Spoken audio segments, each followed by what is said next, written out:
God না থাকার পক্ষে মানে কি যুক্তি আছে আপনাদের কাছে? গড না থাকে এটা কে বলেছে ভাই? এটা যদি বলতেন আগে। এটা কাদের দাবি? গড নাই এটা কাদের দাবি? নাস্তিকরা তো গডে বিশ্বাস করে না। না, নাস্তিকদের এটা কমন আন্ডারস্ট্যান্ডিং না যে গড নাই এটা তাদের কমন দাবি না। নাস্তিকদের মধ্যে কিছু নাস্তিক আছে যারা বলে যে গড নাই, আবার কিছু নাস্তিক আছে যারা বলে যে গড আছে কি নাই সেই বিষয়ে আমরা জানি না, কিন্তু আমরা বিশ্বাস করি না। হুম? একটা হচ্ছে বিশ্বাসের প্রশ্ন, একটা হচ্ছে জ্ঞানের প্রশ্ন।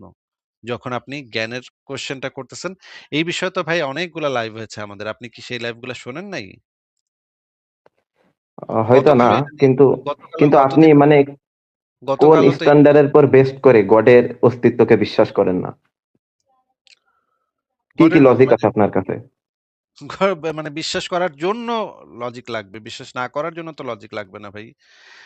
কোনো একটা কিছুকে বিশ্বাস না করার জন্য, রিজেক্ট করার জন্য শুধু এইটুকু যথেষ্ট যে আপনি তাকে যথেষ্ট প্রমাণ দিতে পারেন নাই। আমি মনে করেন এখন আপনাকে যদি বলি যে, আমি আল্লাহর বাপ হই, আমি আল্লাহর মাকে বিয়ে করে আল্লাহকে নিজে জন্ম দিছি। আল্লাহ আমার এক্কেবারে নিজের পোলা। হ্যাঁ? এটা যদি আমি বলি তখন আপনি আমার কথাকে রিজেক্ট করতে পারেন শুধুমাত্র এইটুকুর মাধ্যমে যে আমি আপনাকে যথেষ্ট প্রমাণ দেই নাই। এইটুকু যদি হয় তাহলেই আপনি আমার কথাকে রিজেক্ট করতে পারেন। আপনার জন্য আর কোনো কিছুর দরকার নাই। শুধুমাত্র এইটুকুই যথেষ্ট যে আমি যথেষ্ট প্রমাণ দেই নাই। সেইজন্য আপনি রিজেক্ট করতে পারেন। যৌক্তিকভাবে রিজেক্ট করতে পারেন। কিন্তু যারা দাবি করবে তাদের এই প্রমাণটা দিতে হবে। আমাদের এর থেকে বাড়তি কোনো প্রমাণ আমাদের দেয়ার কোনো প্রয়োজন নাই। আচ্ছা, তাহলে মানে গডের এক্সিস্টেন্স এর মানে যে এভিডেন্স গুলো আছে আপনারা কি এগুলো একসেপ্ট করেন? একটা এভিডেন্স দেন তাহলে সব এভিডেন্স যদি থাকে তাহলে একটা এভিডেন্স দেন। আমরা তো মানব ইতিহাসে এরকমের কোনো এভিডেন্স এখন পর্যন্ত পাওয়া যায় নাই যে গডের অস্তিত্ব আছে। যদি আপনি ChatGPT কে একটু গিয়ে জিজ্ঞেস করেন এটা যে মানব ইতিহাসে ১ম এ লিখবেন যে সমস্ত ধর্মীয় অন্ধবিশ্বাস, ধর্মীয় পক্ষপাত থেকে মুক্ত হয়ে উত্তর দাও। তারপর প্রশ্ন করবেন, মানব ইতিহাসে এমন কি কোনো প্রমাণ আছে যে ঈশ্বর আছে? মানব ইতিহাসে এমন কি কেউ কখনো কোনো প্রমাণ দিতে পেরেছে যে ঈশ্বর আছে? এবং আপনি সাথে লিখে দিবেন যে শুধুমাত্র হ্যাঁ বা না তে উত্তর দিবা। ব্যাখ্যা বিশ্লেষণের প্রয়োজন নেই। শুধুমাত্র হ্যাঁ, না তে উত্তর দাও। মানব ইতিহাসে এমন কি কেউ কি কোথাও কখনো কোনো প্রমাণ দিতে পেরেছে যে ঈশ্বর আছে? জাস্ট এটা একটু যেকোনো ChatGPT বা Gemini বা Grok বা যেকোনো জায়গায় গিয়ে জিজ্ঞেস করেন। দেখেন কি উত্তর দেয়। আচ্ছা, গডের মানে গডের যে গডের না, এক্সিস্টেন্স। আপনি না বললেন এভিডেন্স আছে। আমি তো জানি যে এরকমের কোনো এভিডেন্স মানব ইতিহাসে নাই। আপনি না, যেগুলো আমি আমি বলছেন আমি আমি একটু যে বলি ভাই। এভিডেন্স গুলা দেয়া হয়েছে, যে এভিডেন্স গুলা দেয়া হয়েছে তার মানে তো আপনার কাছে হয়তো কমপক্ষে ১৫-২০ টা এভিডেন্স নিশ্চয়ই আপনার কাছে আছে। যে আপনি যেহেতু বললেন যে এভিডেন্স গুলা দেয়া হয়েছে, গুলা আপনি ব্যবহার করেছেন তার মানে আপনার কাছে নিশ্চয়ই ১৫-২০ টা তো নিশ্চয়ই আছে। হ্যাঁ, তাহলে হ্যাঁ, ভাই আমি বলছি। একটা একটা, একটা আল্লাহর রাস্তে ভাই আমরা যেটা জানি যে মানব ইতিহাসে এই ধরনের কোনো এভিডেন্স নাই। মানব ইতিহাসই নাই। এমনকি নবীর বাপেও দিতে পারে নাই। নবীর বাপ দাদা ১৪ গোষ্ঠী মিল্লাও এটা দিতে পারে নাই। নবী মোহাম্মদ নিজে কইছে যে এটা বিশ্বাস করতে হবে। এটার কোনো প্রমাণ চাওয়া যাবে না। হ্যাঁ? এটা বিশ্বাস করতে হবে। ঈমানের সংজ্ঞাই হইতেছে এটা যে বিশ্বাস করতে হবে, কোনো প্রমাণ চাওয়া যাবে না। গায়েবী কোনো বিষয় কোনো প্রমাণ চাওয়ার কোনো এখতিয়ার নাই। কারোর এখতিয়ার নাই। হ্যাঁ, ঠিক আছে? কিন্তু আপনি কইতেছেন প্রমাণগুলা, বাপরে বাপ! এটা তো শুইনা তো আমি তো পুরা মনে করেন চেয়ার ভেঙে পড়ে যাচ্ছি। তাইলে ভাই আপনি আমাদেরকে একটা প্রমাণ একটু দেন তো দেখি কি প্রমাণ আছে আপনার কাছে? আচ্ছা, কালাম কসমোলজি সম্পর্কে আপনি জানেন নিশ্চয়ই। কালাম কসমোলজি নিয়ে আলোচনা হচ্ছে না, প্রমাণ নিয়ে আলোচনা হচ্ছে। প্রমাণটা দেন। হ্যাঁ, ওইটা দিয়ে আমি প্রমাণ করব যে ওইটা দিয়ে সব প্রমাণ হয় না, ওইটা মহাবিশ্বের। দিয়ে প্রমাণ হয় না রে মানে বুদ্ধিমান, ওইটা দিয়ে প্রমাণ হয় না। ওইটা হচ্ছে একটা আর্গুমেন্ট। আর্গুমেন্ট আর প্রমাণ কাকে বলে? যুক্তি আর প্রমাণ কাকে বলে? এই ২ টার মধ্যে পার্থক্য কি? জানেন এটা? লজিক যদি না থাকে তাহলে আপনি প্রুফ করবেন কি করে? লজিকের উপর বেস করে তো আপনাকে কোনো একটা প্রুফ যুক্তি আর করতে হবে। প্রমাণের পার্থক্য কি এটা বুঝেন কিনা যেটা জিজ্ঞেস করেছি সেটার উত্তর দেন। যুক্তি এবং প্রমাণের ভিতরে পার্থক্য কি? যুক্তি হলো প্রমাণের যে মানে আগের স্টেপটা, মানে যুক্তির মাধ্যমে মানুষ হচ্ছে যাচাই বাছাই করে প্রমাণের ধাপে যায়। প্রমাণটা হলো একটা মনে করেন কনক্লুশন। মনে করেন আপনাকে আমি যদি প্রমাণ দেখাই একদম বাস্তব প্রমাণ দেখাই, অবজেক্টিভ প্রমাণ দেখাই। আর আমার কাছে যদি বাস্তব প্রমাণ না থাকে তখন আমি সেইটা প্রমাণ করার চেষ্টা হিসেবে যুক্তিকে ব্যবহার করি। এই ২ টা হচ্ছে ২ টা আলাদা জিনিস। একটা হচ্ছে প্রমাণ, একটা হচ্ছে যুক্তি। এই যুক্তিটা হচ্ছে দুর্বল টাইপের প্রমাণ। প্রমাণ হিসেবে সেটা হচ্ছে দুর্বল। আর প্রমাণটা হচ্ছে যেটা হচ্ছে অবজেক্টিভ প্রমাণ সেটা হচ্ছে সবল। যদি আপনার কাছে আপনি একটু আগে বলেছিলেন আপনার কাছে প্রমাণ আছে। আপনি তো এখন আবার আর্গুমেন্টে চলে গেলেন, যুক্তিতে চলে গেলেন। আমি তো আপনি তো আগে বলেন নাই যে আমার কাছে যুক্তি আছে। আপনি তো বলেছিলেন আচ্ছা, প্রমাণ আমি আছে। আমি আর্গুমেন্ট দিয়েই মানে প্রুফ করতে চাচ্ছি আর কি। না, আর্গুমেন্ট দিয়ে তো প্রুভ হয় না ভাই। আর্গুমেন্ট দিয়ে তো কোনো কিছু প্রুভ হয় না। আর্গুমেন্ট দিয়ে আপনি এট বেস্ট যেটা করতে পারেন ভ্যালিড এবং সাউন্ড একটা আর্গুমেন্ট দিতে পারেন। কিন্তু আর্গুমেন্ট দিয়ে তো বাস্তবে সেটা অস্তিত্বশীল সেটা আপনি প্রমাণ করতে পারবেন না। আর্গুমেন্ট দিয়ে যে আপনি সেটা থাকার সম্ভাবনা, সেটা থাকা পসিবল কিনা সেইটা শুধু মানে দেখাইতে পারবেন। এটা থাকা পসিবল। এইটা থাকা এইটা থাকার পেছনে যুক্তি আছে সেইটুকু আপনি প্রমাণ করতে পারবেন। কিন্তু সেটা আসলে আছে সেটার জন্য তো আপনার বাস্তব প্রমাণ লাগবে। প্রমাণ এবং মানে যুক্তির মধ্যে আমি বুঝতে পারতেছি আপনি প্রমাণ এবং যুক্তির মধ্যে পার্থক্য বুঝেন না এবং দাবি এবং প্রমাণের মধ্যেও পার্থক্য বুঝেন না। আপনি কি আ আচ্ছা আপনাকে আমি একটু দেখাই। আপনি একটু সংশয়.com এ ঢুকে এই লেখাগুলো একটু পড়বেন আগে ভালো করে। কারণ এগুলা হচ্ছে বেসিক পড়ালেখা। বেসিক পড়ালেখাগুলা যদি আপনি না করেন তাইলে তো এই ধরনের কথাবার্তা, উদ্ভট কথাবার্তা বলতে থাকবেন। এই ধরনের উদ্ভট কথাবার্তা বলতে থাকলে তো প্রবলেম। আ এইখানে দেখেন যুক্তি ও দাবি বা মতামতের মধ্যে পার্থক্য। যুক্তি এবং দাবির মধ্যে পার্থক্য কি আপনি বোঝেন? জি, জি, বুঝি। আ যুক্তি এবং মতামতের মধ্যে পার্থক্য কি বলেন তো? যুক্তি হলো কোনো কিছু সত্য নির্ণয়ের মাপকাঠি, যেটা দিয়ে আমরা মানে কোনটা সত্য কোনটা মিথ্যা এটা দিয়ে আমরা যাচাই বাছাই করতে পারি যুক্তির মাধ্যমে। আর দাবি হলো আমি কোনো কিছু মানে মানে প্রমাণ ছাড়াই যেটা আমি মানে আমার যে ওপিনিয়ন সেটা হলো দাবি। আচ্ছা ঠিক আছে, ঠিকই বলেছেন। এই ২ টার মধ্যে পার্থক্য আছে এবং এই যুক্তি হইতে হইলে এই সূত্রগুলা ফলো করতে হয়। যুক্তির কিছু মৌলিক সূত্র আছে, এই সূত্রগুলা ফলো করতে হয়। সেই সূত্রগুলা ফলো করলে সেটাকে আমরা যুক্তি বা আর্গুমেন্ট বলতে পারি। আ এবার আপনাকে যে জিনিসটা দেখাতে চাইছিলাম দাঁড়ান একটু বের করি। যে আ আচ্ছা আমরা একটু দেখি যে ChatGPT কে একটু Gemini কে একটু জিজ্ঞেস করে দেখি যে এই পর্যন্ত কোনো প্রমাণ আছে নাকি যে মানব ইতিহাসে এরকম কোনো প্রমাণ আছে নাকি যে কোনো আ আপনি বলেছেন যে অনেক প্রমাণ নাকি প্রমাণগুলা, হুম? সেটা আমরা একটু জিজ্ঞেস করি। আমি কি জিজ্ঞেস করব? আপনি যে একটু আগে বললেন প্রমাণগুলা, সেটা যে বলেছিলেন সেটা কি আমি জিজ্ঞেস করব? কি আপনি এটা মানে কিসের হেল্প নিচ্ছেন, এআই এর? এআই এর হেল্প নিচ্ছি, হ্যাঁ। ওকে। আচ্ছা আমি জিজ্ঞেস করি তাহলে ১ম এ আমি বলি যে সমস্ত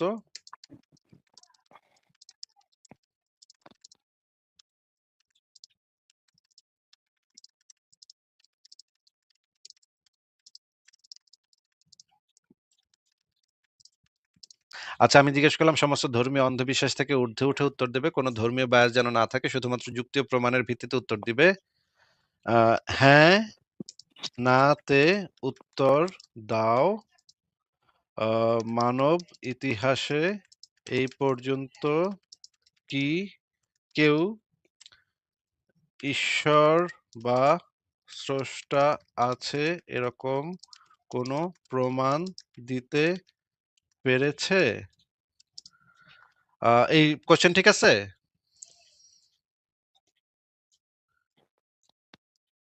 কোয়েশ্চেনটা আম ঠিক আছে? সমস্ত ধর্মীয় অন্ধবিশ্বাস থেকে ঊর্ধ্বে উঠে উত্তর দেবে, কোনো ধর্মীয় বায়াস যেন না থাকে, শুধুমাত্র যুক্তি ও প্রমাণের ভিত্তিতে উত্তর দিবে। হ্যাঁ, না তে উত্তর দাও। মানব ইতিহাসে এই পর্যন্ত কি কেউ ঈশ্বর বা স্রষ্টা আছে এরকম কোনো প্রমাণ দিতে পেরেছে? আচ্ছা, হ্যাঁ, ঠিক আছে ঠিক আছে। মোটামুটি। আচ্ছা তাহলে আমি সাবমিট করলাম দেখি সে কি উত্তর দেয়। কি উত্তর দিল ভাই? ওমা! এই নাস্তিক জেমিনিরে তো কল্লা উড়াইয়া দেওয়া এখন ওয়াজিব হয়ে গেছে নাকি ভাই? রাফসান ভাই? জেমিনির তো কল্লা ফালায় দেওয়া এখন ওয়াজিব হয়ে গেল আপনার জন্য ভাই। এখন কি করবেন? জেমিনির কল্লা ফালায় দিবেন? কি কন? ভাই এআই তো সবসময় অথেন্টিক সোর্স, অথেন্টিক ইনফরমেশন গুলো দেয় না। তাইলে কোনটারে জিজ্ঞেস করব বলেন? কোন এআই কে জিজ্ঞেস করব? আরেকটা এআই কেও জিজ্ঞেস করতে পারি। বলেন আপনি ChatGPT কে জিজ্ঞেস করব? তারপরে ChatGPT, Grok সবগুলাকে জিজ্ঞেস করতে পারি। আমার কোনো সমস্যা নেই। আচ্ছা ঠিক আছে, এবার আমরা ChatGPT কে একই প্রশ্ন করি, দেখি। আমি আগে এটা একটু কপি করে নেই কোয়েশ্চেনটা। আ কপি করে রাখি। আচ্ছা, এখানে যে উত্তর দিয়েছে সে অনেকগুলা মানে লম্বা উত্তর দিয়েছে। আমি লম্বা উত্তর চাচ্ছি না আসলে। আমি শুধু হ্যাঁ, না তে উত্তর চাচ্ছি। এবার আমি মানে ChatGPT কে জিজ্ঞেস করি, তাহলে দেখি ChatGPT কি বলে। নিশ্চয়ই মানে সবগুলাই তো একসাথে ভুল করবে না ভাই। হ্যাঁ? সবগুলো তো একসাথে ভুল করার কথা না। এইটা হইতেছে ChatGPT দেখতে দেখতে পাচ্ছেন?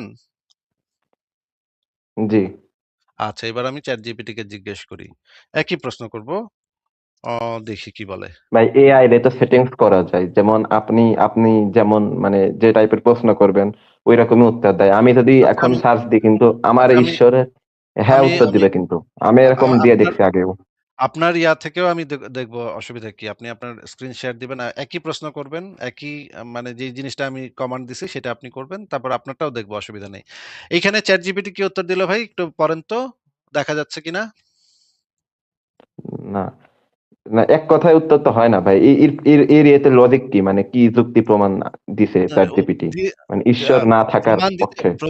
প্রমাণ দিতে পেরে মানুষ প্রমাণ দিতে পেরেছে। ChatGPT তো আপনাকে কোনো প্রমাণ দিচ্ছে বা প্রমাণ না দিচ্ছে না। ChatGPT এই উত্তরটা দিচ্ছে যে কেউ দিতে পেরেছে কি পারে নাই, সেটা উত্তর দিচ্ছে সে। আচ্ছা কথার ভিতর পার্থক্য বুঝেন না? ChatGPT তো আপনাকে কোনো প্রমাণও দিতেছে না, অপ্রমাণও দিতেছে না। ChatGPT আপনাকে এই ইনফরমেশনটা দিচ্ছে যে মানব ইতিহাসে কেউ কখনো দিতে পারছে কি পারে নাই, এইটুকের উত্তর দিতেছে। ChatGPT বলতেছে মানব ইতিহাসে এরকমের কেউ কখনো কোনো প্রমাণ দিতে পারে নাই। আচ্ছা ঠিক আছে, এবার আমরা Grok কে জিজ্ঞেস করব। আজকে তোরে খাইছি, হ্যাঁ? ChatGPT তোরে আজকে খাইছি খাড়া। এখন Grok রে জিগামু যে Grok এ কি কয় দেখি। Grok বাড়ায় কি কয় দেখি। গ্রক বাড়াও দেখি, এইরাও নাস্তিক কিনা দেখি। সবটি ভাই নাস্তিক। খুব খারাপ অবস্থায়। মানে দুনিয়ার খুবই খারাপ অবস্থা। কিয়ামত আসন্ন, বুঝছেন? আচ্ছা, ভাই, একই প্রশ্ন গ্রোক তো করলাম। এলন মাস্কের। যারই হোক, আমার তা দিয়ে তো আমার কাম নাই। আমি যে এই যে একই প্রশ্ন করলাম এখানে। আ এইখানে প্রশ্ন ঠিক আছে তো? একই জাস্ট কপি করছি আমি প্রশ্নটা। ঠিক আছে? জি ঠিক আছে। কোয়েশ্চেন ঠিক আছে তো? আচ্ছা, ঠিক এবার আমি আছে ঠিক উত্তর আছে করেন। দিতেছি দেখি। এটা কি উত্তর দেয়?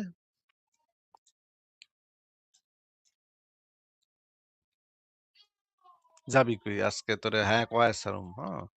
ওমা! ওমা কি কয়? কি কইলো ভাই? এ তো গ্রকেও দেখি মানে জাউরার জাউরা। দেখছেন কি কইলো? না কইছে। দেখছেন ভাই? এটারও তো কল্লা ফালায় দেওয়ান ওয়াজিব হয়ে গেছে নাকি ভাই? ও ভাই, ভাই আমি কি আমি তো কল্লা ফেলানোর কথা বলি নাই, আপনি কেন আমার পৃষ্ঠপোষকতা করতেছেন? তো আপনার নাম হইতেছে রাফসান আহমেদ। আপনি ঈশ্বরের প্রমাণ দিতে আসছেন। মানে খুব স্বাভাবিকভাবেই আপনি একজন মুসলিম। তাইলে তো আপনি আপনারকে তো ইসলাম নিয়ে কথা বলব না। আমরা তো একটু পরে ইসলাম নিয়ে ঢুকবো আলোচনাতে। যাই হোক, আপনার স্ক্রিনটা এবার একটু শেয়ার দেন তো ভাই। আপনার কোনো একটা ChatGPT কে আমি জিজ্ঞেস করব। একটু শেয়ার দেন তো দেখি। ভাই আমি তো হচ্ছে ইয়েতে মোবাইল ফোনে স্ক্রিন ও! শেয়ার। তাহলে তো ভাই আপনার ChatGPT কে আপনি এই যে আমি এই প্রাইভেট চ্যাটে যে কমান্ডটা দিয়ে দিচ্ছি, আপনি একটু নিয়ে এটা একটু কপি করেন। কপি করে আপনি একটু জিজ্ঞেস করেন তো আপনার ChatGPT কে। আচ্ছা দেখেন তো ঠিক কি আছে, উত্তর তাহলে দেয়। আপনি দেন, আমি চ্যাট জিপিটি থেকে করে দেখি। এই যে প্রাইভেট চ্যাটে আমি দিয়েছি, দেখেন একটু কপি করে নিন। কপি করে আপনি নিয়ে এটা যেকোনো একটা এআই কে জিজ্ঞেস করেন তো কি বলে? দেখে আমাকে এই এখনই বলেন। উত্তরটা দেখে এখনই বলেন। শুনি কি বলে।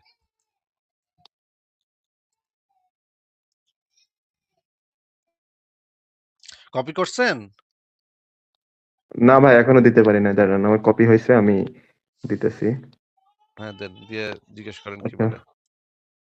আহ, প্রয়োজনে এটা একটা মানে চ্যাট ইনকগনিটো জিপিটি মোডে উত্তর মানে এক কথায় দিছে না, চ্যাট জিপিটি না দিছে। ChatGPT না দিছে। আচ্ছা, জেমিনি কে জিজ্ঞেস করেন। আমার কাছে গ্রোক আছে। আচ্ছা, গ্রক কে জিজ্ঞেস করেন। গ্রক তো আরো ভালো। গ্রক হচ্ছে আমার সবচাইতে পছন্দের।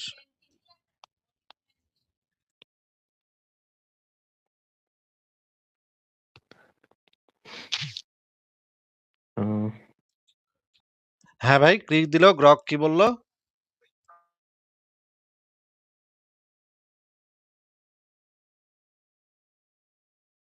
হ্যাঁ, রাফসান আহমেদ গ্রক কি বলল একটু বলেন? আমি মানে এটা কমেন্টও দিয়ে দিচ্ছি। আপনারা এই কমান্ডটা যদি আপনারা কপি করে ইসে দেন, আ যেকোনো এআই কে দেন। এআই কে আগে বলে দিতে হবে যে কোন ধর্মীয় বায়াস থেকে মুক্ত হয়ে উত্তর দিতে হবে। কারণ এআই এর যে মানে সাধারণ অ্যালগরিদম সেটা হচ্ছে মানুষের ধর্মীয় অনুভূতিতে যেন কখনোই আঘাত না লাগে এইটা ফলো করে তারা। এই রুল তারা ফলো করে। যেকোনো গ্রোকে এআই এর। দিছি ভাই। গ্রোকে না, না অ্যান্সার দিছে। আ ভাই সবটি দেখি খারাপ অবস্থা। তাইলে এখন কি করবেন ভাই? সবাই তো কইতেছেন না। আর আপনি কইতেছেন আপনার কাছে নাকি অনেকগুলা প্রমাণ আছে। গুলা বলছিলেন, হ্যাঁ? তাহলে তাইলে আমি ভাই ভাই একটু বলি। আপনি তো প্রমাণ কইয়া তারপরে তো যুক্তি দেয়া শুরু করবেন। কোনটারে প্রমাণ বলে, কোনটারে যুক্তি বলে এটাই তো আপনি বুঝেন না। তাইলে চলবো কেমনে ভাই? ভাই প্রমাণটা যুক্তি দেন। দিয়েই তো আমরা কোনটা সত্য কোনটা মিথ্যা এটা যাচাই করতে পারি। তাহলে গড যদি সেটা সেটা যাচাই করতে পারি কিন্তু আপনি তো একটু আগে কইছিলেন প্রমাণ আছে। আপনি তো যুক্তি আছে এটা কন নাই তো একটু আগে। আচ্ছা হইতে পারে সেটা আমার কথার ভুল হইতে পারে। তাইলে এখন আপনি কইতেছেন প্রমাণ নাই নাকি? প্রমাণ বলতে আপনি কি বুঝেন সেটা তো আমাকে আরে আগে প্রমাণ ডিফাইন করেন। বলতে প্রমাণ বলতে যেকোনো জিনিস আপনি কিভাবে প্রমাণ করেন? মনে করেন ত্রিভুজের ৩ কোণের সমষ্টি ১৮০ ডিগ্রি এটা আপনি কিভাবে প্রমাণ করেন? এটা তো করা যায়। এটা তো একটা জ্যামিতিক বিষয়। এটা এটা করা যায়। আচ্ছা পানির ভিতরে যে হাইড্রোজেন এবং অক্সিজেন আছে এটা আপনি কিভাবে প্রমাণ করেন? ল্যাবে গিয়ে প্রমাণ করা যায়। ল্যাবে গিয়ে প্রমাণ করা যায়। তারপরে মনে করেন যে পৃথিবী থেকে পৃথিবী যে গোলাকৃতি এটা আপনি কিভাবে প্রমাণ করেন?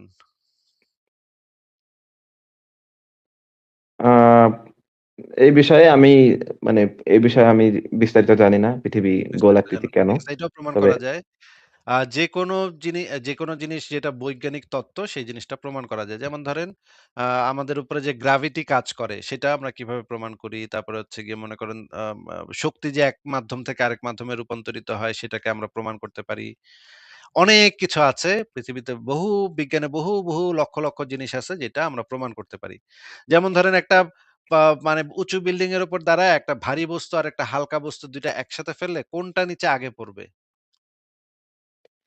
যদি বাতাস না থাকে বায়ুশূন্য অবস্থায় দুটোই একসাথে পড়বে। আর যদি বায়ু থাকে তাহলে ঠিক বলেছেন। বায়ু হচ্ছে ঠিক বাধা বলেছেন। প্রদান ২ টা করবে। একসাথে পড়বে। যদি কোন ঘর্ষণের ইয়া না থাকে তাহলে সে জেনারেলি ২ টা একসাথে পড়বে। তাইলে এই যে ২ টা একসাথে পড়বে এটা যখন ১ম বলা হয়েছিল তখন মানুষজন বিশ্বাস করে নাই। কিন্তু পরে এটা পরীক্ষা করে দেখানো হইছে যে ২ টা একসাথে পড়বে। তাহলে প্রমাণ করতে হইলে আমাদের কি জিনিস লাগে আমরা সেই জিনিসটা একটু দেখি। আ আ আচ্ছা আপনাকে আমি আপনি তো বললেন যে মানে একটু সব তত্ত্বগুলোকে প্রমাণ করা যায়। আমি আমি একটা কথা বলবো একটা মানে এই যে বিগ ব্যাং থিওরি একটু এটা কি আপনি প্রমাণ করতে পারবেন? বিগ ব্যাং থিওরির তো বাস্তব প্রমাণ আছে। আচ্ছা আপনাকে আমি একটু দেখাচ্ছি। না বিগ ব্যাং থিওরি যেটা বলা হচ্ছে যে মানে মহাবিশ্ব সম্প্রসারিত হচ্ছে এবং সেটা নিয়ে এটা আমরা যখন পরে এইডেন হ্যাবল এটা যখন পর্যবেক্ষণ করে সেটা যে নিয়ে একটা নক্ষত্র সেটা নিয়ে আরেকটা আমরা থেকে পরে যখন যাব সরে ভাই। যাচ্ছে সেটা তারপরে নিয়ে আমরা তিনি পরে এই যাব ভাই। কনক্লুশনে রাফসান সেটা নিয়ে আমরা পরে যাব। আগে এই জিনিসটা শেষ হোক, হ্যাঁ? বিগ ব্যাং তত্ত্বকে কিভাবে প্রমাণ করা হয় সেটা আমরা পরে যাব। আগে এই জিনিসটা একটু ক্লিয়ার হয়ে নেই। আ এইটা হচ্ছে আমার লেখা একটা আর্টিকেল। এখানে কি লেখা আছে আপনি একটু পড়ে শোনান তো ভাই। ঈশ্বরের অস্তিত্বের সপক্ষে নাস্তিকরা কেমন প্রমাণ চায়? আচ্ছা। ঠিক আছে। এবার আপনি একটু আমাদেরকে পড়ে শোনান তো যে এই ভূমিকাতে কি লেখা আছে? আপনি পড়েন আমরা আপনার মুখে থেকে শুনি। বলেন। পড়তে হবো? হ্যাঁ ভাই জানতে হলে তো পড়তে হবে। এটা তো obvious একটা ভূমিকা ব্যাপার। ধর্মীয় দাবিগুলোর সত্যতা নিয়ে যেকোনো আলোচনায় সবচেয়ে মৌলিক বিষয় হলো আমাদের জ্ঞানের ভিত্তি কি সেটা প্রথমে স্পষ্ট করা। যদি এই ভিত্তি অন্ধবিশ্বাস বা প্রমাণহীন বিশ্বাসের উপর দাঁড়িয়ে থাকে, তাহলে কোনো আলোচনায় যুক্তিভিত্তিক কাঠামোয় রূপান্তরিত করা অসম্ভব। এই প্রবন্ধটি লেখা হয়েছে ঠিক সেই উদ্দেশ্যে ক্রিটিক্যাল থিংকিং, দার্শনিক অনুসন্ধান এবং প্রমাণভিত্তিক যুক্তির মাধ্যমে আলোচনাকে যৌক্তিকতার দিকে নিয়ে যাওয়ার জন্য, যাতে অন্ধবিশ্বাসের দ্বারা থেকে হ্যাঁ, অন্ধবিশ্বাসের ছায়া থেকে মুক্তি পায়। আচ্ছা। এবার আপনি বলেন যে আস্তিকদের প্রমাণের কিছু নমুনা বলেন আপনি। পড়েন এখান থেকে। আধুনিক জ্ঞানতাত্ত্বিক আলোচনায় নাস্তিক বা অজ্ঞেয়বাদীরা প্রায়ই আস্তিক বা ধর্মীয় বিশ্বাসীদের কাছে স্রষ্টা বা ঈশ্বরের অস্তিত্বের প্রমাণ চান। এই প্রশ্নের উত্তরে আস্তিকরা সরাসরি বস্তুনিষ্ঠ প্রমাণ উপস্থাপন না করে প্রায়শই বিভ্রান্তিকর প্রতিপ্রশ্ন বা অপ্রাসঙ্গিক উদাহরণ দেন। মাঝে মাঝে কিছু গল্পও বলেন। উদাহরণস্বরূপ, প্রথমত তারা জিজ্ঞেস করেন, আপনি কি ধরনের প্রমাণ চান? বা কোন প্রমাণ দিলে আপনি বিশ্বাস করবেন? এই প্রশ্নগুলো প্রথম দর্শনে নিরপেক্ষ মনে হলেও এগুলো এ এগুলো প্রায়শই একটি কৌশলগত ফাঁদ। যেন আস্তিকদের কাছে প্রমাণের অফুরন্ত ভান্ডার আছে এবং নাস্তিকদের পছন্দ অনুসারে সেগুলো বাছাই করতে হবে। বাস্তবে এই প্রশ্নগুলো প্রমাণের অভাবে ঢেকে রাখার একটি ঠগবাজির রূপ, যা যুক্তির পরিবর্তে অন্ধবিশ্বাসকে জাস্টিফাই করার চেষ্টা করে। আচ্ছা। খুবই চমৎকার পড়তেছেন আপনি। আপনি আমাদেরকে এই জিনিসটা আরেকটু পড়ে শোনান। এই যে এখানে কি এই প্যারাতে কি লেখা আছে পড়েন। যখন আমরা আরো স্পষ্টভাবে জানতে চাই, আপনার কাছে যদি অনেক প্রমাণ থাকে, তাহলে এমন একটি অবজেক্টিভ বা বৈজ্ঞানিক প্রমাণ দিন যা ঈশ্বরের অস্তিত্বকে সমর্থন করে। তখন তারা সোজাসুজি উত্তর না দিয়ে সাধারণত কিছু অপ্রাসঙ্গিক গল্প বা উদাহরণ দিতে শুরু করেন। যেমন তারা হয়তো বলতে শুরু করে, সেই গর্ভে ২ জন যমজ বাচ্চাদের কথোপকথনের কথা বা ইমাম আবু হানিফার নামে প্রচলিত গল্প, যে আপনার বাবা সে আসলেই আপনার জন্মদাতা, না, তার না প্রমাণ ভুল কি? বললেন। ভুল অথবা ভুল সরি, লাইনে চলে গেছেন। ইমাম আবু হানিফার নামে প্রচলিত গল্প যেই গল্পে আস্তিক ও নাস্তিক বিতর্ক করে এবং সরি। আস্তিক আবু হানিফা হ্যাঁ, জিতে যায়। কিংবা হ্যাঁ। আপনার বাবা যে আসলেই আপনার জন্মদাতা তার প্রমাণ কি? হ্যাঁ, এখান থেকে পড়েন। হ্যাঁ, আপনার বাবা যে আসলেই আপনার জন্মদাতা তার প্রমাণ কি? অথবা আপনার যে আসলেই মস্তিষ্ক বলে কিছু আছে, সেটা আপনি প্রমাণ করতে পারবেন? আরো উদাহরণ হিসেবে তারা প্রশ্ন করতে থাকেন, আপনি কিভাবে প্রমাণ করবেন যে পৃথিবী গোলাকার? এসব প্রশ্ন আসলে যে ঈশ্বরের অস্তিত্বের সপক্ষে কোনো প্রমাণ নয়, বরঞ্চ কেন প্রমাণ ছাড়াই কোনো দাবিকে আমাদের অন্ধভাবে মেনে নেওয়া উচিত, সেগুলোই বোঝানোর চেষ্টা। প্রমাণ দেয়ার ছদ্মবেশে উনারা এই ধরনের ঠগবাজির আশ্রয় নিয়ে থাকেন। কিন্তু আসলে নাস্তিকরা কিরকম প্রমাণ চায়? এই প্রশ্নটি প্রথম দর্শনে সরল মনে হলেও এর মধ্যে একটি গভীর জ্ঞানতাত্ত্বিক সমস্যা লুকিয়ে আছে। যেকোনো একটি দাবির প্রমাণ তার প্রকৃতি, পরিধি এবং প্রভাবের উপর নির্ভর করে। উদাহরণস্বরূপ, একটি সাধারণ দৈনন্দিন দাবি, যেমন আজ বৃষ্টি হবে, এবং একটি অতিপ্রাকৃতিক দাবি, যেমন একটি সর্বশক্তিমান সত্তা মহাবিশ্ব সৃষ্টি করেছে, এই দুটির জন্য প্রমাণের মানদণ্ড ভিন্ন। প্রথমটির জন্য আবহাওয়া পূর্বাভাস যথেষ্ট হতে পারে, কিন্তু দ্বিতীয়টির জন্য শক্তিশালী, যাচাইযোগ্য এবং বিকল্প ব্যাখ্যা প্রতিরোধী প্রমাণ দরকার। অধিকন্তু স্রষ্টা শব্দটির সুনির্দিষ্ট সংজ্ঞা ছাড়া প্রশ্নটি অস্পষ্ট থেকে যায়, কারণ এটি বিভিন্ন ব্যক্তির কাছে বিভিন্ন অর্থ বহন করে। এই আলোচনায় প্রায়শই দুটি যুক্তি মিশে যায়, যা যৌক্তিকভাবে অনুচিত। প্রথমত, দৈনন্দিন জীবনে আমরা অপ্রত্যক্ষ অনেক দাবি তাৎক্ষণিকভাবে মেনে নিই, যেমন বাবা-মায়ের পরিচয়, ইতিহাসের ঘটনা, পরমাণুর অস্তিত্ব বা ব্ল্যাক হোলের উপস্থিতি। এগুলোকে উদাহরণ দিয়ে বলা হয় যে ঈশ্বরকেও একইভাবে মেনে নেওয়া যায়। কিন্তু এগুলো একটি ভুল অ্যানালজি তৈরি করে। দৈনন্দিন দাবিগুলোর পেছনে বস্তুনিষ্ঠ যাচাইযোগ্য প্রমাণ থাকে, যা স্রষ্টার দাবির ক্ষেত্রে অনুপস্থিত। এগুলো প্রমাণের মানদণ্ডকে গুলিয়ে ফেলে এবং সাধারণ প্রাকৃতিক দাবিকে অতিপ্রাকৃতিক দাবির সাথে সমান্তরাল করে। ভাই আর কত বড়? ভাই এটা তো বুঝতে হবে ভাই। এই জিনিসটা আপনি আচ্ছা, যদি আমি না মোটামুটি বুঝছি ভাই। না পড়লে আপনি কিভাবে মোটামুটি বুঝবেন? আমাদের মানে স্ট্যান্ডই যদি আপনি না বোঝেন তাহলে আপনি কিভাবে হবে? একটু কষ্ট করে পড়েন ভাই। আচ্ছা। দ্বিতীয়ত, রহস্য আরোপ করে যুক্তি, পিরামিডের নির্মাণ, প্রাচীন স্থাপত্যের জটিলতা, জীববিজ্ঞানের সূক্ষ্মতা, বিগ ব্যাং এর আগের অবস্থা, চেতনার উৎস বা নৈতিকতার উদ্ভব। যুক্তিটি সাধারণত এমন, এগুলোর পূর্ণ ব্যাখ্যা তোমার কাছে নেই, তাই স্রষ্টা অবশ্যই আছেন। এটি একটি ক্লাসিক আর্গুমেন্ট ফ্রম ইগনোরেন্স, যেখানে অজানাকে অতি অতিপ্রাকৃত সত্তার প্রমাণ হিসাবে ব্যবহার করা হয়। যৌক্তিকভাবে আমরা এখনো জানি না থেকে অতিপ্রাকৃত সত্তা নিশ্চিতভাবে আছে, এই লাফটি অসমর্থিত কারণ এটি বিকল্প ব্যাখ্যা, যেমন ভবিষ্যতের বিজ্ঞানীয় অনুসন্ধান বাদ দেয়। উদাহরণস্বরূপ, একসময় বজ্রপাতকে দেবতার ক্রোধ বলা হতো, কিন্তু বিজ্ঞানীয় ব্যাখ্যায় ইলেকট্রিক ডিসচার্জ তা অপ্রয়োজনীয় করে দিয়েছে। আবার অনেক সময় ওয়াচমেকার আর্গুমেন্ট আনা হয়, যেটি হাজার হাজার বার দেয়া হয়েছে। এই প্রবন্ধে আমরা যৌক্তিকভাবে তিনটি কাজ করব: আস্তিকদের প্রচলিত প্রশ্নগুলোকে সংগঠিত করব, প্রতিটি জ্ঞানতাত্ত্বিক বিশ্লেষণ দেব, এবং স্রষ্টা দাবি সত্য প্রমাণিত হলে নাস্তিক বা অজ্ঞেয়বাদীরা কোন ধরনের বস্তুনিষ্ঠ প্রমাণ বা যৌক্তিক আর্গুমেন্ট গ্রহণ করতে পারে তার একটি সুস্পষ্ট ফ্রেমওয়ার্ক উপস্থাপন করব। এটি কোনো আক্রমণ নয়, বরং ক্রিটিক্যালি থিংকিং এর মাধ্যমে আলোচনাকে পরিষ্কার করা। আচ্ছা। একটি এবার হচ্ছে গিয়ে আমি পড়ে শোনাই। একটি অন্ধবিশ্বাস অন্যটিকে জাস্টিফাই করে না। আস্তিকদের যুক্তির কেন্দ্রে রয়েছে অন্ধবিশ্বাসের স্বীকৃতি আদায়ের চেষ্টা। তারা বলেন, নাস্তিকরাও প্রমাণ ছাড়া কিছু মেনে নেন। যেমন ইতিহাস বা পরমাণুর অস্তিত্ব। তাই স্রষ্টাকে মেনে নেয়া যায়। যেমন ধরেন আস্তিকরা বলে যে, "আপনারাও তো বিশ্বাস করেন যে আপনার বাপে আপনার বাপ। তাইলে তো আপনিও তো অন্ধবিশ্বাস করেন। তাইলে আমাগো অন্ধবিশ্বাসটা মাইনা লইতে অসুবিধা কই ভাই? আমাগো ওটাও মাইনা লন।" এটা তো তাদের একটা প্রাইমারি আর্গুমেন্ট থাকে। তাই না ভাই? শুনছেন তো এটা? শুনছি, বাট আমি এরকম কোনো ক্লেম করিনি। আপনি করেন নাই কিন্তু আস্তিকদের ভিতর থেকে তো এটা থাকে যে আপনি তো আ নিজে দেখেন নাই আপনার বাপে আপনার মায়ের সাথে ওই রাতে কি করছে এটা তো আপনি নিজে দেখেন নাই। তাইলে আপনি আপনার বাপেরে বাপ কন কেন? এইটা বইলা তারা বলতে চায় যে আপনি যেরকম একটা অন্ধবিশ্বাস করছেন, আমরাও এরকম আল্লাহরে অন্ধবিশ্বাস করছি। আ মানে আমরা ২ জনই এক জায়গায়। সুতরাং আপনারটাও যেরকম অন্ধবিশ্বাস আপনি তো মাইনা লইছেন আপনার বাপেরে। তাইলে আমারটা মাইনা লইতে অসুবিধা কই? তার মানে তারা আসলে বলতে চায় যে মানে নাস্তিকরা যেহেতু যদিও নাস্তিকরা এটা কখনো বলে না যে আমি অন্ধভাবে আমার বাপরে বাপ বলি এরা অন্ধভাবে। কিন্তু তারপরেও তারা এই জিনিসটা বোঝাইতে চায় যে আপনিও তো ভাই অন্ধবিশ্বাস করেন। কিন্তু একটা অন্ধবিশ্বাস আরেকটা অন্ধবিশ্বাসকে জাস্টিফাই করে না। নাস্তিকরা যদি এটা করেও থাকে তাহলে ২ টাই অন্ধবিশ্বাস হয়। আচ্ছা ঠিক আছে এখানে কি লেখা আছে পড়ি।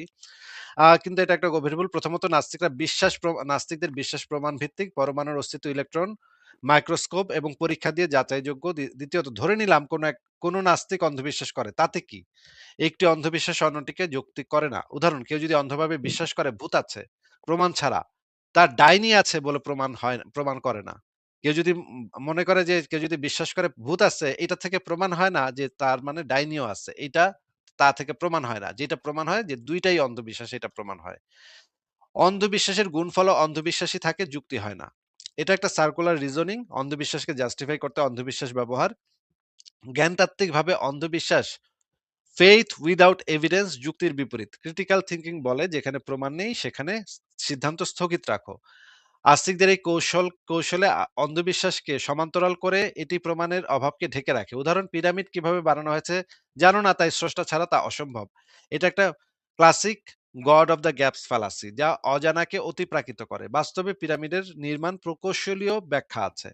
যদি নাস্তিক কোনো অন্ধবিশ্বাস করে তাকে চিহ্নিত করে সংশোধন করতে হবে। না, এটা না যে তাতে তার মানে আস্তিকের যে স্রষ্টার দাবিটা সেটা তাতে যৌক্তিক হয়ে যাবে, সেটা হয় না। অন্ধবিশ্বাস জনপ্রিয় বা প্রচলিততা দিয়ে যৌক্তিক হয় না, যুক্তি প্রমাণ চায়। আচ্ছা, সৃষ্টি বা স্রষ্টা এর সংজ্ঞায়ন। এখানে এটা হচ্ছে একটা খুবই গুরুত্বপূর্ণ পয়েন্ট যে সৃষ্টি এবং স্রষ্টাকে সংজ্ঞায়িত করা। মানে যুক্তিবিদ্যার মৌলিক সূত্রগুলোর ভিতরে একটা হচ্ছে সংজ্ঞায়নটা ঠিকভাবে করতে হবে। তাহলে আমরা যদি সংজ্ঞাটা ঠিকভাবে করি, সৃষ্টি শব্দটার সংজ্ঞাটা ঠিকভাবে করি, আমি একটা সংজ্ঞা এখানে দিয়েছি। সেই সংজ্ঞাটা হচ্ছে আ এই যে ৩ ধরনের কয়েক ধরনের সংজ্ঞা থাকতে পারে। একটা হচ্ছে গিয়ে ডিইস্টিক স্রষ্টা, একটা হচ্ছে পার্সোনাল থিইস্টিক স্রষ্টা, একটা হচ্ছে নির্দিষ্ট ধর্মের স্রষ্টা। আ এটার ভিতরে আপনি আল্লাহরে ঢুকাতে পারবেন। আর হচ্ছে গিয়ে এটার ভিতরে আল্লাহরে ঢুকানো যায়। কিন্তু এটা হচ্ছে ডিইস্টিক, মানে এটা কোন নির্দিষ্ট ধর্মের না। আপনি যদি এইটার জন্য কি আর্গুমেন্ট আস্তিকরা ব্যবহার করে সেটাও এখানে দেয়া আছে। এই যে দেখেন কালাম, আ ক কসমোলজি কসমোলজিক্যাল আর্গুমেন্ট, এইটা দিয়ে তারা আস্তিকরা প্রমাণের চেষ্টা করে এবং এই জিনিসগুলা এখানে বলা আছে। তারপরে আস্তিকদের সাধারণ প্রশ্ন যে এই যে আপনার বাবা তার প্রমাণ কি? আপনি নিজে আপনার নিজের মস্তিষ্ক দেখেছেন? ভালোবাসা নৈতিকতা দেখা যায় না তাহলে মানেন কিভাবে? তারপরে হচ্ছে গিয়ে তাহলে সবকিছু কি এমনে হয়ে গেছে ভাই? কি কন ভাই, সবকিছু কি এমনে হইছে? তারপরে মনে করেন পিরামিড যা এত সুন্দর নিখুঁত, এত বড় মানুষে কেমনে বানাইলো কন? তাইলে তো নিশ্চয়ই আল্লাহ আছে। বিগ ব্যাং এর আগে কি ছিল এটা কি আপনি জানেন? জানেন না যেহেতু সেহেতু আল্লাহ আছে। তারপরে হচ্ছে গিয়ে প্রার্থনা বা অলৌকিক অভিজ্ঞতা তো অনেকেরই হয়। তাইলে এগুলারে কি কইবেন? আমি যে একদিন স্বপ্ন দেখলাম আল্লাহ আমারে মানে ইয়া করলো সেটারে এইটারে কি কইবেন? আমি যে দোয়া করছিলাম এজন্য যে আমার মা অসুস্থ ছিল ভালো হয়ে গেল। এটারে আপনি কি কইবেন? নিশ্চয়ই আল্লাহ আছে। এই টাইপের পার্সোনাল অভিজ্ঞতা। তারপর নৈতিকতা যদি ঈশ্বর না দেয় তাইলে ভালো-মন্দ আমরা কোত্থেকে বুঝবো ভাই? আমরা তো বুঝি না ভাই মানে ভালো কোনটা মন্দ কোনটা এটা তো আল্লাহর থেকে আইতে হইব। না আইলে আমরা কেমনে বুঝবো ভাই? এই প্রত্যেকটার উত্তর এখানে আমি দিয়ে দিয়েছি সবগুলোর সাথে। আপনি এই লেখাটা পড়ে নিতে পারেন। পড়ে নিলে আপনি এই জিনিসটা বুঝতে পারবেন। এবার আমরা দেখি প্রমাণের মানদণ্ড। কেন এক্সট্রা প্রমাণ চাওয়া হচ্ছে? জ্ঞানতত্ত্বের একটা মৌলিক নীতি হচ্ছে অত্যাধিক দাবির জন্য অত্যাধিক প্রমাণ। মানে এটা কার্ল সাগানের একটা কথা। আম আ পৃ পৃথিবীর সবচাইতে বড় বিজ্ঞানীদের একজন কার্ল সাগান। তিনি বলেছেন, "extra ordinary claims require extra ordinary evidence." এইটা মানে হচ্ছে যদি আপনি যত বড় দাবি করবেন তত বড় প্রমাণ আপনার দিতে হবে। আপনি যখন ঈশ্বরের দাবি করবেন সেটা অনেক বড় একটা দাবি। সেটার জন্য আপনার একটা আরো অনেক বড় আপনার প্রমাণ দিতে হবে। এবং এইখানে আপনি যদি দেখেন যে এই চার্টটাতে যে জিনিসটা হচ্ছে প্রমাণের শক্তিটা এই গ্রাফটা হচ্ছে প্রমাণের শক্তি এবং এটা হচ্ছে আ ব্যক্তিগত অভিজ্ঞতার দুর্বলতম। আ অ্যানেকডোটাল প্রমাণ হচ্ছে তার থেকে একটু বেশি। বিশেষজ্ঞদের মতামত তার থেকে একটু বেশি। এম্পিরিক্যাল ডেটা হচ্ছে তার থেকেও বেশি এবং falsifiable প্রমাণ হচ্ছে শক্তিশালীতম। দেখা যাচ্ছে ভাই falsifiable প্রমাণ যে সবচাইতে শক্তিশালী? হ্যাঁ, দেখতে পাচ্ছি। আমি এই লেখাটা আবার এআই দিয়ে রিভিউ করায় দিব আপনার সামনে, অসুবিধা নেই। আপনি জাস্ট আগে একটু দেখেন যে এখানে কি লেখা আছে সেটা আমরা আগে একটু পড়ে নিই। তারপর এই লেখাটাকে আমরা এআই দিয়ে রিভিউ করায় বলব যে এআই কে জিজ্ঞেস করব যে এই লেখাটা যৌক্তিক কিনা, যৌক্তিক কাঠামো ফলো করছে কিনা সেটা আমরা এআই কে দিয়েও চেক করাবো। অসুবিধা নেই। আপনি যেহেতু আসছেন আমরা সবকিছু দেখব। এখন সংজ্ঞায়নটা করি। সংজ্ঞায়ন এবং প্রাথমিক যুক্তিগত ভিত্তি। এখানে ৩ টা সূত্র আছে। ৩ টা মানে যুক্তিবিদ্যার মৌলিক ৩ টা সূত্র হচ্ছে law of identity, law of non contradiction এবং ল অফ এক্সক্লুডেড মিডল। এই ৩ টা সূত্র মানতে হবে। যেকোনো যুক্তিবিদ্যার আলোচনায় এই ৩ টা সূত্র মানতে হবে। এগুলো না মানলে যুক্তি একেবারে অসম্ভব হয়ে যায়। হ্যাঁ? তখন অশনাক্তযোগ্য হয়ে যায়। এবার আমরা দেখি বস্তুনিষ্ঠ প্রমাণ কাকে বলে? নাস্তিকরা সাধারণত কি খোঁজে? একটা জিনিসের অবজেক্টিভিটি থাকতে হবে। মানে ফলাফল ব্যক্তি নির্ভর হবে না। মানে আপনার চিন্তা নির্ভর হবে না। মানে আপনার রুচি অব অ অব অভিরুচি, আপনার বিশ্বাস-অবিশ্বাস এগুলোর উপর নির্ভরশীল হবে না। অবজেক্টিভিটি থাকতে হবে। পরীক্ষার যোগ্যতা থাকতে হবে, পর্যবেক্ষণের পথ থাকতে হবে, falsifiability থাকতে হবে, মানে ভুল প্রমাণ হওয়ার সম্ভাবনা থাকতে হবে, পুনরাবৃত্তির যোগ্যতা থাকতে হবে, বিভিন্ন দল দ্বারা যাচাই করার সক্ষমতা থাকতে হবে সেই জিনিসটা। যেমন উদাহরণস্বরূপ পাবলিক অলৌকিকতা দেখাতে পারেন আপনি। নতুন তথ্য আনতে পারেন আপনি। এমন তথ্য যেটা সমকালীন জ্ঞানের বাইরে। হস্তক্ষেপের ধারা, প্রার্থনার স্ট্যাটিস্টিক্যাল ডেটা আপনি দেখাতে পারেন যে এই মানে আল্লাহর কাছে প্রার্থনা করার কারণে ৫০০ জনের ক্যান্সার ভালো হয়েছে। কিন্তু একই সাথে ৫০০ জন আবার কালীর কাছে প্রার্থনা করছিল সেই ৫০০ জনের ক্যান্সারটা ভালো হয়নি। এরকমও আপনি স্ট্যাটিস্টিক্যাল ইয়াও দেখাতে পারেন। তবে সেটাও একেবারে ফুললি প্রুফ করবে না কিন্তু কিছুটা আপনাকে দিবে আরকি প্রমাণের দিকে নিয়ে যাবে। এইবার আমরা যদি আ যৌক্তিক আর্গুমেন্ট যদি আপনি দিতে চান, আপনি যৌক্তিক আর্গুমেন্টের ক্ষেত্রে আপনার ভালো লাগছে এটা আপনি বললে কিন্তু হবে না। শুধুমাত্র আপনার ভালো লাগা মন্দ লাগা সেটা যৌক্তিক কোনো আর্গুমেন্ট তৈরি করে না। যেমন ধরেন আপনি যদি কালাম কসমোলজিক্যাল আর্গুমেন্ট দিয়া বলেন যে, "ভাই আর্গুমেন্টটা আমার ভাল লাগছে।" সেটাকে যৌক্তিক প্রমাণ করে না। এটার ভ্যালিডিটি থাকতে হবে, সাউন্ডনেস থাকতে হবে এবং দেখতে হবে এই জিনিসগুলা যুক্তির যে মানদণ্ড সেই মানদণ্ডটা পার করে কিনা। এইবার আসেন যৌক্তিক ভ্রান্তি মানে হচ্ছে এই যে লজিক্যাল ফ্যালাসি যেগুলো বললাম এবং সীমাবদ্ধতা কোথায় কথাবার্তা আটকে যায়। এই ফ্যালাসি গুলা থাকতে পারবে না। এখানে আমি কয়েকটা উদাহরণ দিচ্ছি সার্কুলার রিজনিং আপনি বলতে পারবেন না যে ভাই আমার গ্রন্থে লেখা আছে ভাই আমার কোরআনে লেখা আছে আল্লাহ আছে তাই আল্লাহ আছে। আর আল্লাহ তো মিথ্যা কথা বলতে পারে না। তাহলে তো আল্লাহ সত্য কথাই বলছে। এটা হচ্ছে সার্কুলার রিজনিং। এটা আপনি দিতে পারবেন না। এইগুলা মানে ফাঁকফোকর। গড অফ দ্য গ্যাপস আপনি করতে পারবেন না। আপনি বলতে পারবেন না ভাই মহাবিশ্ব সৃষ্টির আগে কি ছিল এটা তো আমিও জানি না, আপনিও জানেন না। তাইলে তো নিশ্চয়ই আল্লাহ আছে। এটা আপনি বলতে পারবেন না। কারণ এটা god of the gaps fallacy হয়। তারপর আর্গুমেন্ট ফ্রম ইগনোরেন্স এটাও মানে এই ২ টা আসলে একই। আমি ২ ভাবে বলেছি। স্পেশাল কোনো প্লিডিং দিতে পারবেন না। আপনার সমস্ত কিছুর ক্ষেত্রে এক কিন্তু আমার আল্লাহর ক্ষেত্রে ভিন্ন। এইটা আপনি করতে পারবেন না ভাই। এই স্পেশাল প্লিডিং ও করতে পারবেন না। অ্যাড হক হাইপোথিসিস তৈরি করতে পারবেন না। অ্যাড হক হাইপোথিসিস কাকে বলে? এটা কিন্তু খুবই ইম্পোর্টেন্ট জিনিস। আপনি যদি পরবর্তীতে ব্যাখ্যা মানে সংজ্ঞা পরিবর্তন করে ফেলেন বা ব্যাখ্যা পরিবর্তন করে ফেলেন, মানে যখন দেখা যাবে আপনি আটকায় গেছেন তখন যদি আপনি আবার মানে ব্যাখ্যা চেঞ্জ করে ফেলেন বা আপনার শর্ত চেঞ্জ করে ফেলেন, সেটা আপনি করতে পারবেন না। আগে থেকে শর্তটা ক্লিয়ার রাখতে হবে। এইটা হচ্ছে আরেকটা লোডেড কোয়েশ্চেন আপনি করতে পারবেন না। লোডেড কোয়েশ্চেন যেমন ধরেন ঈশ্বর না মানলে সব দুর্ঘটনা কেমনে হইতেছে, হ্যাঁ? এটা হচ্ছে লোডেড কোয়েশ্চেন। এগুলো করা যাবে না। এই ফ্যালাসি গুলা করা যাবে না। এবং প্রমাণের দায়িত্ব কার উপরে বর্তায় সেই জিনিসটা আপনার বুঝতে হবে যে প্রমাণের দায়িত্বটা বর্তায় যে দাবি করছে তার উপরে বর্তায় প্রমাণের দাবি। এই জিনিসটা বার্টন রাসেলের একটা বিখ্যাত মানে আছে, এক্সাম্পল আছে টিপটের অ্যানালজি। এটার ভিতরে যে জিনিসটা বলা হয় যে এটা আপনি পড়ে নিন। এটা সবাই জানে। রাসেলের যে টিপট অ্যানালজি সেটা খুব চমৎকার অ্যানালজি। আ পাল্টা দাবি যদি মনে করেন কেউ একজন যদি বলে গতকাল রাতে ঈশ্বর স্ট্রোক করে মারা গেছেন বা আল্লাহ বা মা কালীর আজকে শুভ বিবাহ সম্পন্ন হয়েছে। তখন নাস্তিকরা যদি পাল্টা এরকম দাবি করে বলেন, "তুমি প্রমাণ করো আমার দাবিগুলো মিথ্যা।" তখন কি হবে? এটাও একটা খুবই ইম্পোর্টেন্ট পার্ট। অতিরিক্ত যুক্তি প্রবলেম অফ ইভিল। এইখানে এই জিনিসটা মানে প্রবলেম অফ ইভিলটা এই যুক্তিকে খণ্ডন করতে হবে। আপনি যেই প্রমাণটা দিবেন সেটা যেন এই যুক্তিগুলাকে খণ্ডন করতে পারে এমনভাবে প্রমাণ আপনি দিবেন। এই রকমের অনেকগুলা আছে যেমন ধরেন ডিভাইন হিডেননেস, এইটাও আ আপনার আর্গুমেন্টটা এমনভাবে তৈরি করতে হবে বা আপনি যদি আর্গুমেন্ট দিতে চান বা প্রমাণ দিতে চান, আপনার প্রমাণ বা আর্গুমেন্ট এমনভাবে তৈরি করতে হবে যেন এই প্রবলেম গুলাকে সলভ করে সেটা, হ্যাঁ? এই প্রবলেম গুলো আপনি কইতে পারবেন না, "ভাই এগুলা আল্লাহ ভালো জানে।" এইটা কইতে পারবেন না। আপনার এই প্রবলেম গুলা যেন সলভ করে, এই ফিলোসফিক্যাল প্রবলেম গুলা যেন সে সলভ করে আপনার মানে আর্গুমেন্টটা সেটা আপনি করবেন। তাহলে আমরা এখন এই দেখে নেই, একটা ডায়াগ্রাম দেখে নেই যে আমরা পুরা যে জিনিসটা আলোচনা করলাম দাবির সত্যতা যাচাইয়ের ক্ষেত্রে যুক্তি বনাম প্রমাণ। দেখা যাচ্ছে রাফসান আহমেদ, আপনি কি দেখতে পাচ্ছেন? হ্যাঁ, দেখতে পাচ্ছি ভাই।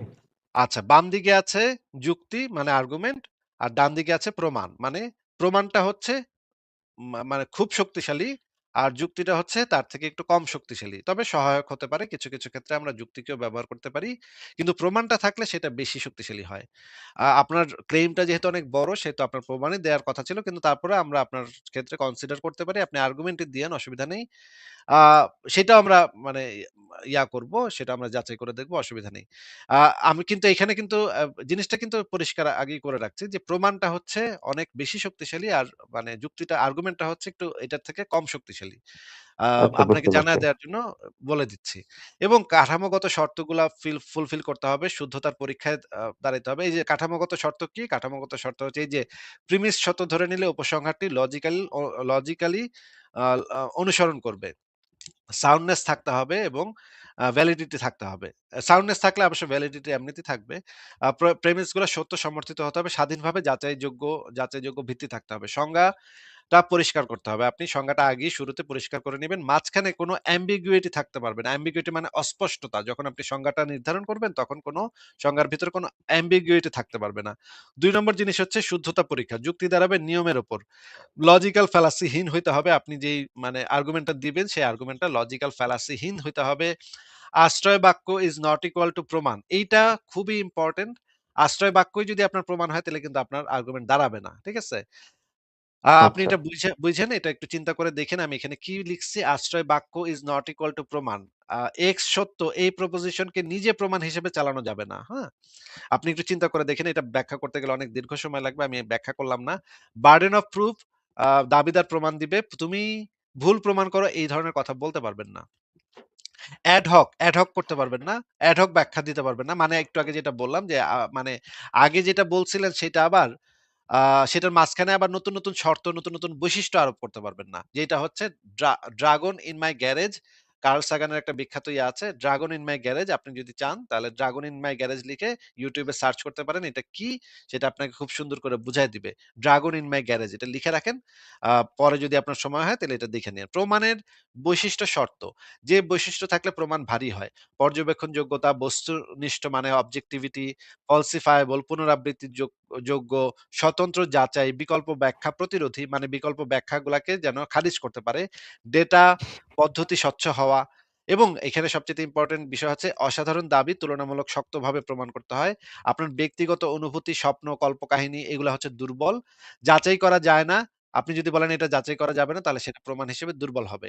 এই যে আমি খুব সুন্দরভাবে একদম চমৎকারভাবে এই জিনিসটা আপনাকে তুলে ধরলাম যে প্রমাণটা কিরকম হইতে হবে। এখন আমরা যেটা করব যে এই লেখাটাকে আমরা ChatGPT দিয়ে এনালাইজ করাবো। দেখব যে এই লেখাটা যুক্তির কাঠামো ফলো করতেছে কিনা। ঠিক আছে ভাই? ঠিক আছে ভাই। তবে আমি কি একটু বলবো? আমরা একটু আগে ChatGPT কে জিজ্ঞেস করি, দেখি যে সে কি বলে। আমরা আবার সেই ChatGPT এর কাছে চলে যাই। আ আমি ChatGPT কে জিজ্ঞেস করি, তুমি দাঁড়াও।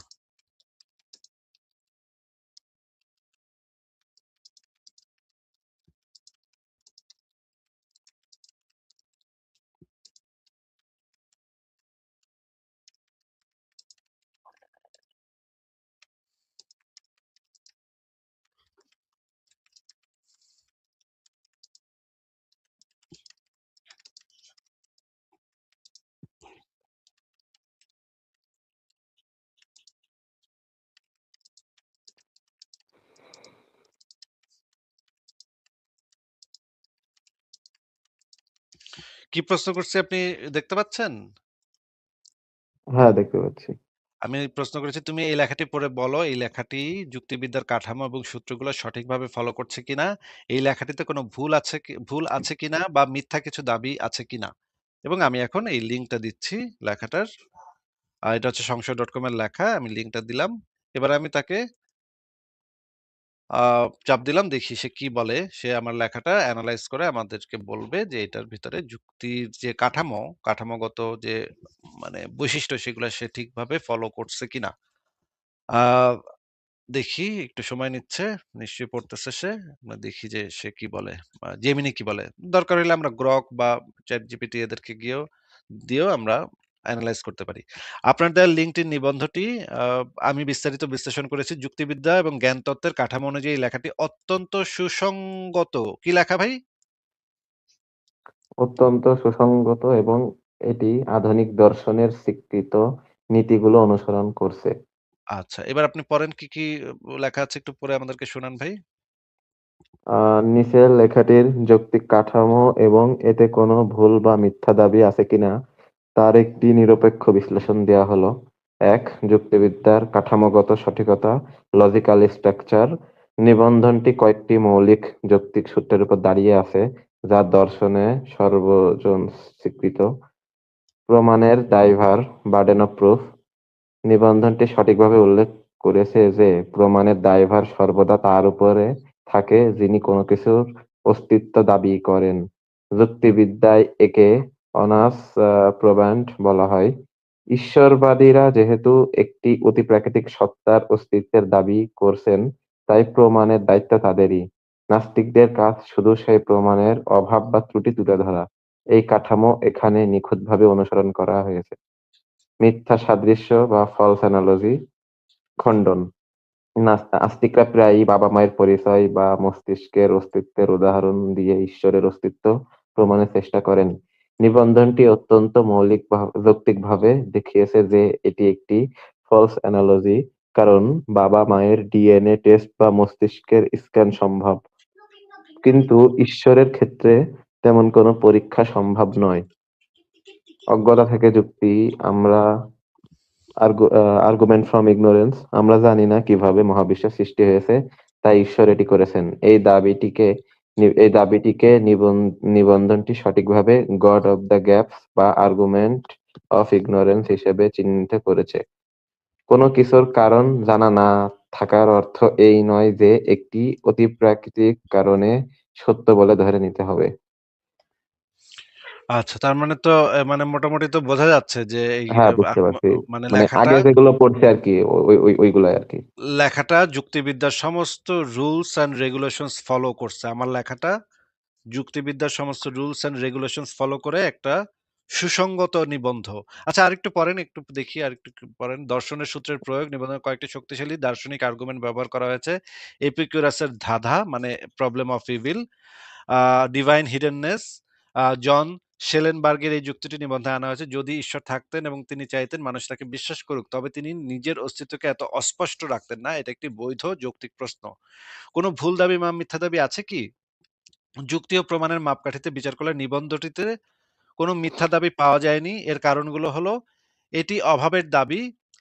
সে কিন্তু বলে দিছে কোনো মিথ্যা দাবি এখানে নাই। তথ্যগত নির্ভুলতা, বিজ্ঞানের ইতিহাস সম্পর্কে যে উদাহরণগুলো দেওয়া হয়েছে সেগুলো ঐতিহাসিকভাবে সত্য। নিরপেক্ষ বিশ্লেষণ, নিবন্ধটির সুর ও টোন সমালোচনামূলক এবং সংশয়বাদী। এটি কোনো অন্ধবিশ্বাস প্রচার করছে না, বরং বিশ্বাসীদের দেওয়া যুক্তিগুলোকে ব্যবচ্ছেদ করছে। একাডেমিক ফিলসফির দৃষ্টিকোণ থেকে এই নিবন্ধে কোনো যৌক্তিক ফ্যালাসি খুঁজে পাওয়া যায়নি, বরং এটি বিশ্বাসীদের ব্যবহৃত ফ্যালাসিগুলো চিহ্নিত করছে। সারসংক্ষেপ, লেখাটি যুক্তিবিদ্যার কাঠামো ও সূত্রগুলো সঠিকভাবে অনুসরণ করছে। এতে কোনো মিথ্যা তথ্য বা অযৌক্তিক দাবি নেই। এটি মূলত অ্যাগনস্টিক অ্যাথিজম এবং ক্রিটিক্যাল থিংকিং এর উপর ভিত্তি করে লেখা, যা প্রমাণ ও যুক্তির মাপকাঠিতে উত্তীর্ণ। আ আমার যে লেখাটা, সেই লেখাটাকে কি বলতেছে ChatGPT, মানে জেমিনি কি বলতেছে? লেখাটা কি ঠিক আছে নাকি ভুল? কি বলতেছে? আপনার কি মনে হয়? জি, ঠিক আছে। এই অনুসারে ঠিক আছে। আচ্ছা, আমরা কি অন্য ChatGPT কে দিয়ে এটা পরীক্ষা, আমার লেখাটা পরীক্ষা করাবো? নাকি দরকার নেই? না ভাই, ঠিক আছে, বুঝতে পারছি মোটামুটি। অনেক লং হয়ে যাচ্ছে, আপনার অনেক গেস্ট আছে। তো আমি আরেকটু মানে বললে শেষ করব। তো সেটা হলো তাহলে মানে না, আমি না, না। যেই আমি আপনাকে যেটা বলতে চাচ্ছিলাম ভাই, এটা দেখানোর উদ্দেশ্যটা ছিল এইটা, যে আপনি এই লেখাটা একটু পড়বেন ১ম এ। পড়ার পরে আপনি আর্গুমেন্টটা তৈরি করবেন।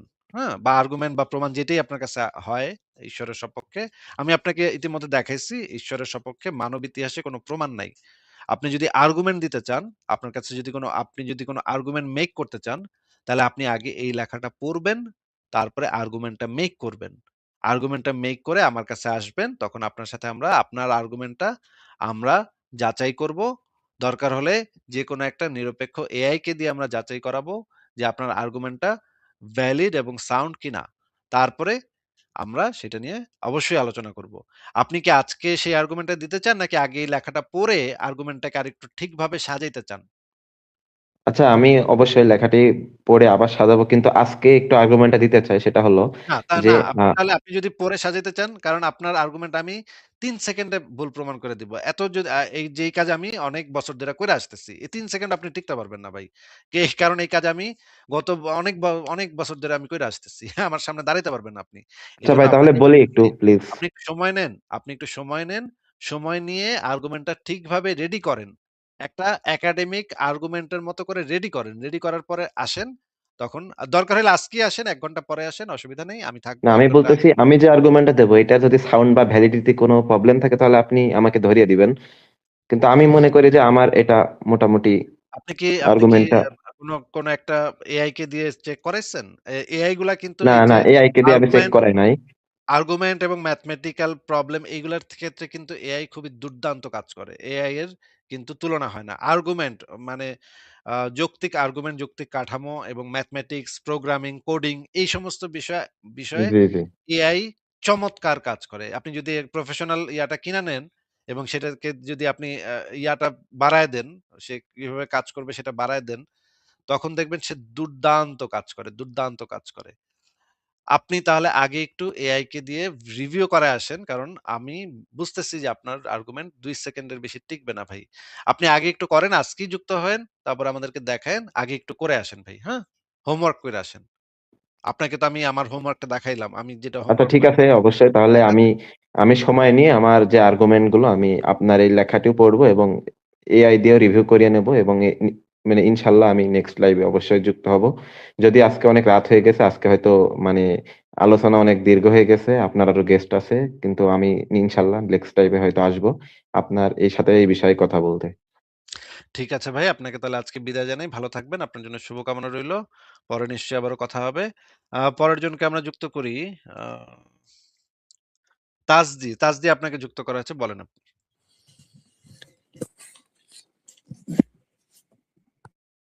তাজদি, আপনি কি কথা বলবেন? জি, আমার ভয়েসটা কি শোনা যাচ্ছে? হ্যাঁ, শোনা যাচ্ছে, বলেন। জি, একটু আগে যে হোল্ড ১ মিনিট ওয়েট।